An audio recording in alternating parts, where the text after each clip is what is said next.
ओम शांति। आज 22 जनवरी 2024 के बाप दादा के महावाक्य सुनते हैं। आज बाबा मीठी लाइन में कहते हैं कि मीठे बच्चे, तुम्हें संपूर्ण पावन बनना है, इसीलिए कभी किसी को दुख नहीं देना। कर्मेंद्रियों से कोई विकर्म न हो, सदा बाप के फरमान पर चलते रहो। आज का प्रश्न है, पत्थर से पारस बनने की युक्ति क्या है? कौन सी बीमारी इसमें विघ्न रूप बनती है? उत्तर है कि पत्थर से पारस बनने के लिए पूरा नारायणी नशा चाहिए। देह अभिमान टूटा हुआ हो, यह देह अभिमान ही कड़े ते कड़ी बीमारी है। जब तक देही अभिमानी नहीं, तब तक पारस नहीं बन सकते। पारस बनने वाले ही बाप के मददगार बन सकते हैं।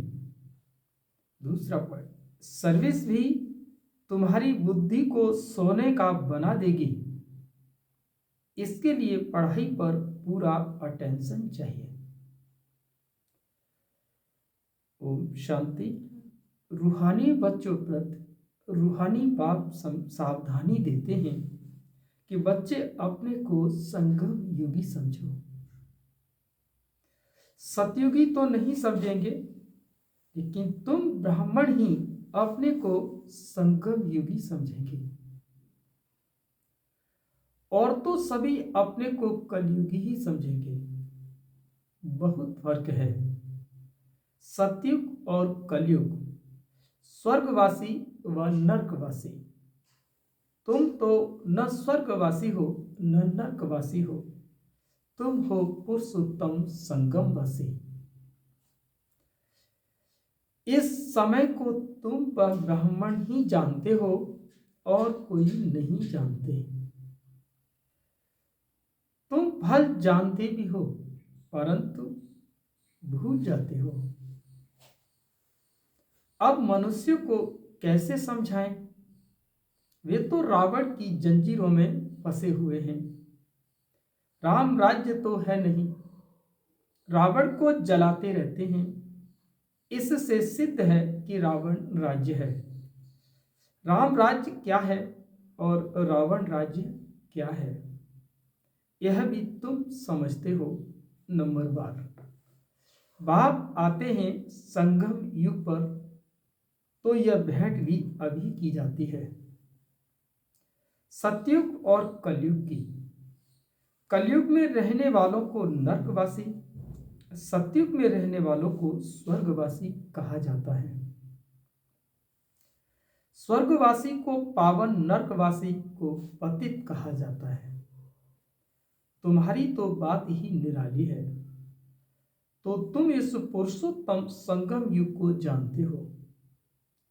तुम समझते हो कि हम ब्राह्मण हैं।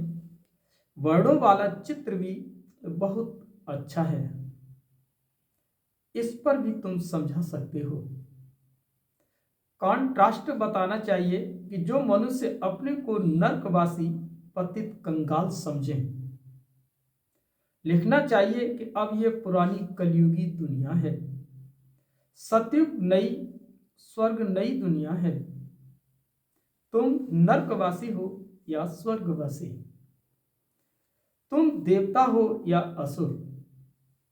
ऐसे तो कोई नहीं कहेंगे कि हम स्वर्गवासी हैं। कई ऐसे समझते हैं हम तो स्वर्ग में बैठे हैं। अरे यह तो नर्क है ना, सतयुग है कहाँ? ये रावण राज्य है, तब तो रावण को जलाते हैं। उन्होंने पास भी कितने जवाब होते हैं। सर्वव्यापी पर भी कितनी डिबेट करते हैं। तुम बच्चे तो एकदम क्लियर पूछते हो, अब नई दुनिया है या पुरानी दुनिया है? ऐसा क्लियर कॉन्ट्रास्ट बताना है, माना उतावेला। कॉन्ट्रास्ट का मतलब ये है उतावेला, जो माना सबका निचोड़। इसमें बहुत ब्रेन चाहिए।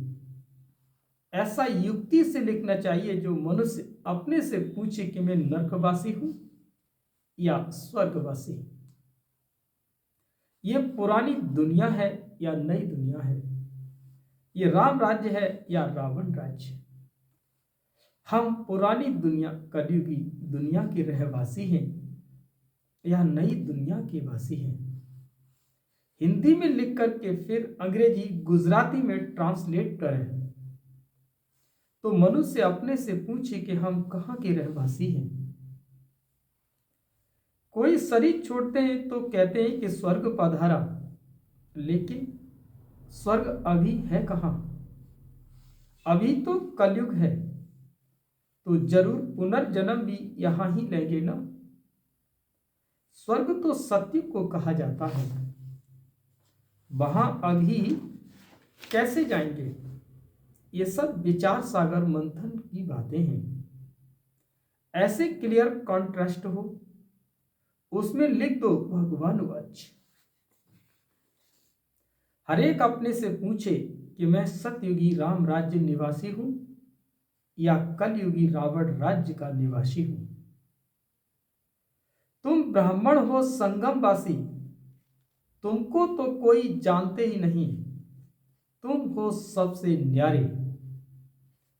तुम सतयुग कलयुग को यथार्थ जानते हो, तुम ही पूछ सकते हो कि तुम विकारी श्रेष्ठ भ्रष्टाचारी हो या निर्विकारी श्रेष्ठाचारी हो। यह तुम्हारा किताब भी बन सकता है।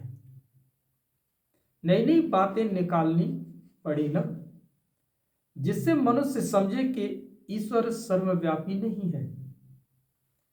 तुम्हारी यह लिखत देख आप ही अंदर से पूछेंगे। इसको आयरन एज तो सब कहेंगे। सतयुगी डीटी राज्य तो इनको कोई कह न सके, ये हेल है या हेवन। ऐसी फर्स्ट क्लास लिखत लिखो कि मनुष्य अपने को समझ जाए कि हम बरोबर नरकवासी पतित हैं। हमारे में दैवी गुण तो है नहीं। कलयुग में सतयुगी कोई हो न सके। ऐसे विचार सागर मंथन कर लिखना चाहिए।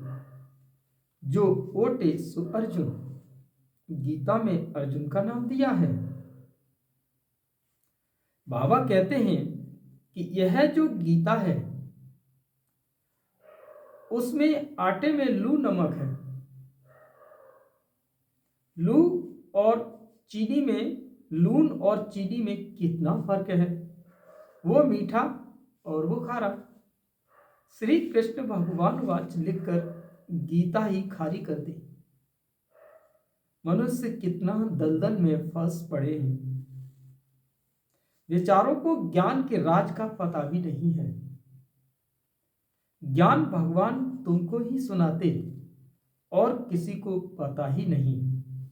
नॉलेज तो बहुत सहज है, परंतु भगवान पढ़ाते हैं। यह भूल जाते हैं कि टीचर को ही भूल जाते हैं, नहीं तो स्टूडेंट कभी टीचर को भूलते नहीं है। घड़ी घड़ी कहते हैं कि बाबा हम आपको भूल जाते हैं। बाबा कहते हैं माया कम नहीं है, तुम देह अभिमानी बन पड़ते हो, बहुत विकर्म बन जाते हैं। ऐसा कोई खाली दिन नहीं जो विकर्म न होते हो। एक मुख्य विकर्म यह करते हो जो बाप के फरमान को ही भूल जाते हो। बाप फरमान करते हैं मन मना भव, अपने को आत्मा समझो। यह फरमान मानते नहीं तो जरूर विकर्म ही होगा। पाप बहुत हो जाते हैं। बाप का फरमान बहुत सहज भी है तो बहुत कड़ा है। कितना भी माथा मारे फिर भी भूल जाएंगे, क्योंकि आधा कल्प का देह अभिमान है ना। 5 मिनट भी यथार्थ रीति याद में बैठ नहीं सकते। अगर सारा दिन याद में रहें फिर तो कर्मातीत अवस्था हो जाए। बाप ने समझाया है, इसमें मेहनत है। तुम वह जिस्मानी पढ़ाई तो अच्छी रीति पढ़ते हो, हिस्ट्री ज्योग्राफी पढ़ने की कितनी प्रैक्टिस है, परंतु याद की यात्रा का बिल्कुल भी अभ्यास नहीं है। अपने को आत्मा समझ बाप को याद करना यह नई बात। विवेक कहता है ऐसे बाप को अच्छी रीति याद करना चाहिए। थोड़ा टाइम निकाल रोटी टुकड़ खाते हैं, वह भी बाबा की याद में। जितना याद में रहेंगे उतना पावन बनेंगे। ऐसे बहुत बच्चे हैं जिनमें पास इतने पैसे हैं, जिनके पास इतने पैसे हैं कि जो ब्याज मिलता रहे और बाप को याद करते रोटी टुकड़ खाते रहें, बस। जो बैंक से ब्याज मिलता रहता है, ये लौकिक ब्याज नहीं, इसमें तो पाप बढ़ता है। परंतु माया याद करने नहीं देती। कल्प पहले जिसने जितना पुरुषार्थ किया है उतना ही करेंगे। टाइम लगता है, कोई जल्दी दौड़ी लगाकर पहुंच जाए ये हो न सके। इसमें तो दो बाप हैं। बेहद के बाप को अपना शरीर है नहीं, वह इनमें प्रवेश होकर बात करते हैं। तो बाप की श्रीमत पर चलना चाहिए। बाप बच्चों को यह श्रीमत देते हैं कि देह सहित सब धर्म छोड़ अपने को आत्मा समझो। तुम पवित्र आए थे, 84 जन्म लेते लेते तुम्हारी आत्मा पतित बनी है। अब पावन बनने के लिए श्रीमत पर चलो। तब बाप गारंटी करते हैं तुम्हारे पाप कट जाएंगे, तुम्हारी आत्मा कंचन बन जाएगी, फिर वहां देह भी कंचन मिलेगी। जो इस कुल का होगा वो तुम्हारी बातें सुनकर सोच में पड़ जाएगा, कहेगा तुम्हारी बात तो ठीक है। पावन बनना है तो किसी को दुख नहीं देना है। मनसा वाचा और कर्मणा पवित्र बनना है। मनसा में तूफान आएंगे, तुम बेहद की बादशाही लेते हो ना। तुम भल सच बताओ व न बताओ, परंतु बाप खुद कहते हैं माया के बहुत विकल्प आएंगे, परंतु कर्मेंद्रियों से कभी भी कर्म नहीं करना। कर्मेंद्रियों से कोई पाप नहीं करना, परंतु यह कॉन्ट्रास्ट की बातें अच्छी रीति लिखनी चाहिए। श्री कृष्ण पूरे 84 जन्म लेते हैं और शिव पुनर्जन्म नहीं लेते। वो सर्वगुण संपन्न देवता है, यह तो है ही बाप। तुमने देखा है कि पांडवों के चित्र कितने बड़े बड़े बनाए हैं। इसका मतलब है कि वह इतनी बड़ी विशाल बुद्धि वाले थे। बुद्धि बड़ी थी, उन्होंने फिर शरीर को बड़ा बना दिया। तुम्हारी जैसी विशाल बुद्धि और कोई की हो न सके। तुम्हारी है ईश्वरीय बुद्धि।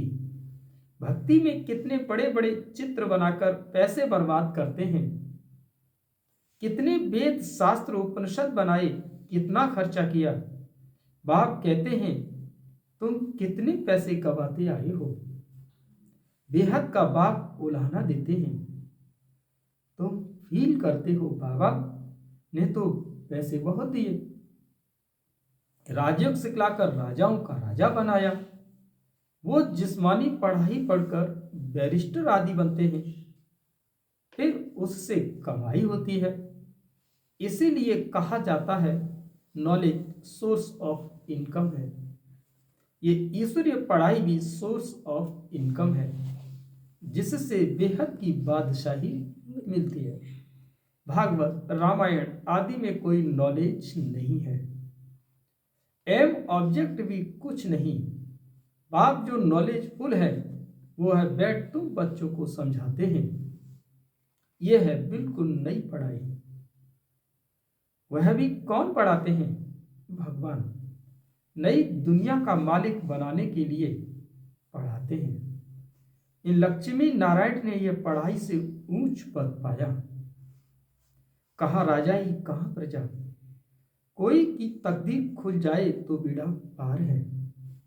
स्टूडेंट समझ सकते हैं कि हम पढ़ते हैं और फिर पढ़ा सकते हैं व नहीं।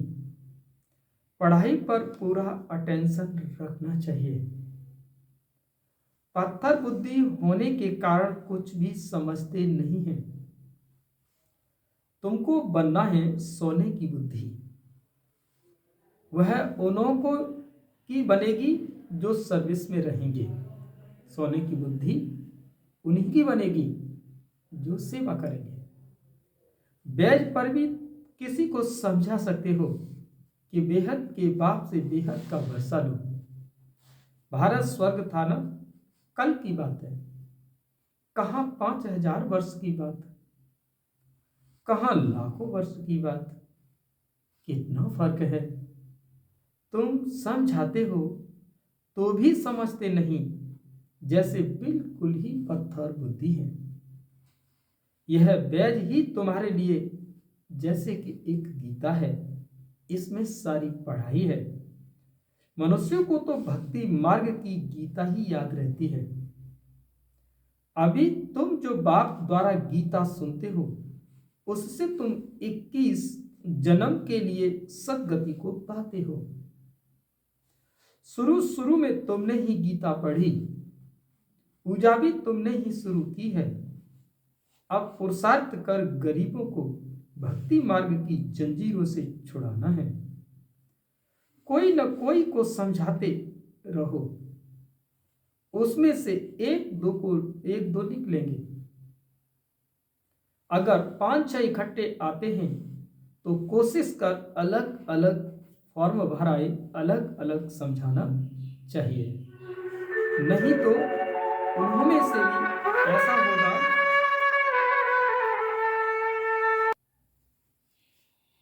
नहीं तो उन्होंने एक भी ऐसा होगा तो औरों को खराब कर देगा। फार्म तो जरूर अलग भराओ। एक दो को देखो भी नहीं तो वह समझ सकते हैं। ये सब युक्तियां चाहिए। तुम सब सक्सेसफुल होते जाएंगे। बाप भी व्यापारी है। जो होशियार होंगे वो अच्छा व्यापार करेंगे। बाप कितना फायदे में ले जाते हैं। एक झुंड इकट्ठा आए तो बोलो फॉर्म अलग अलग भरना है। अगर सब रिलीजियस माइंड होंगे तो इकट्ठा बैठकर पूछना चाहिए, गीता पढ़ी है? देवताओं को मानते हो? बाबा ने कहा है भक्तों को ही सुनाना है। हमारे भक्त और देवताओं के वो भक्त वो जल्दी समझेंगे। पत्थर को पारिस बनाना कोई मौसी का घर नहीं है। देह अभिमान कड़े ते कड़ी बहुत गंदी बीमारी है। जब तक देह अभिमान नहीं टूटा है तब तक सुधरना बड़ा मुश्किल है। इसमें तो पूरा नारायणी नशा चाहिए। हम अशरीरी आए अशरीरी बन करके जाना है। यहां क्या रखा है? बाप ने कहा है मुझे याद करो। इसमें ही मेहनत है। बड़ी मंजिल है। चलन से मालूम पड़ता है ये अच्छे मददगार बनेंगे। कल्प पहले मिशन। अच्छा, मीठे मीठे सिकी लदे बच्चों पर माँ पिता बाप दादा का याद प्यार और गुड मॉर्निंग। रूहानी बाप की रूहानी बच्चों को नमस्ते। हम सभी बच्चों की माँ पिता बाप दादा को याद प्यार गुड मॉर्निंग नमस्ते नमस्ते नमस्ते। बाबा नमस्ते। शुक्रिया बाबा शुक्रिया। आप सुनते हैं धारणा के लिए मुख्य सार। पहला पॉइंट है, मनसा वाचा कर्मणा पवित्र रहना है। कर्मेंद्रियों से कोई विकर्म न हो, इसकी संभाल करनी है।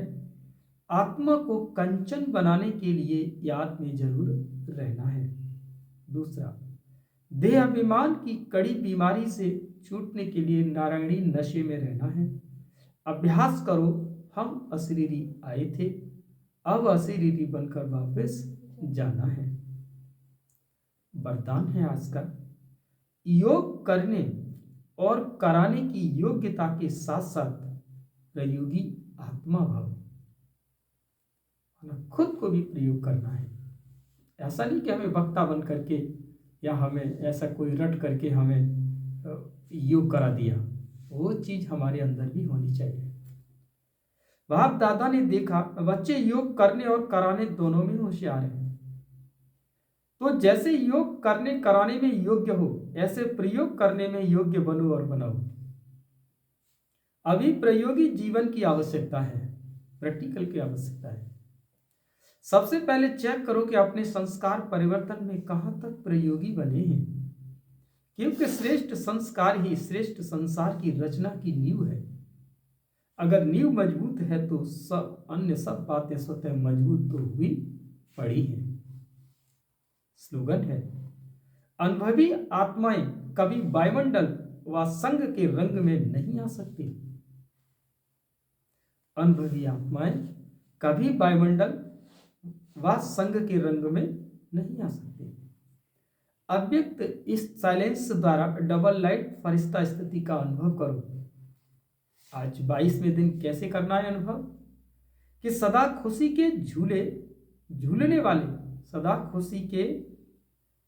खुशी में झूलने वाले, सर्व के विघ्नहर्ता व सर्व की मुश्किलों को सहज करने वाले तब बनेंगे जब संकल्पों में दृढ़ता होगी और स्थिति में डबल लाइट होगी। मेरा कुछ नहीं, सब कुछ आपका है। जब बोझ अपने ऊपर रखते हो तब सब प्रकार के विघ्न आते हैं, और मेरा नहीं तो फिर निर्विघ्न हो जाते हैं। ऐसा प्रयोगी आत्मा स्वयं बन करके फिर योग करो, डबल लाइट फरिश्ता बनो।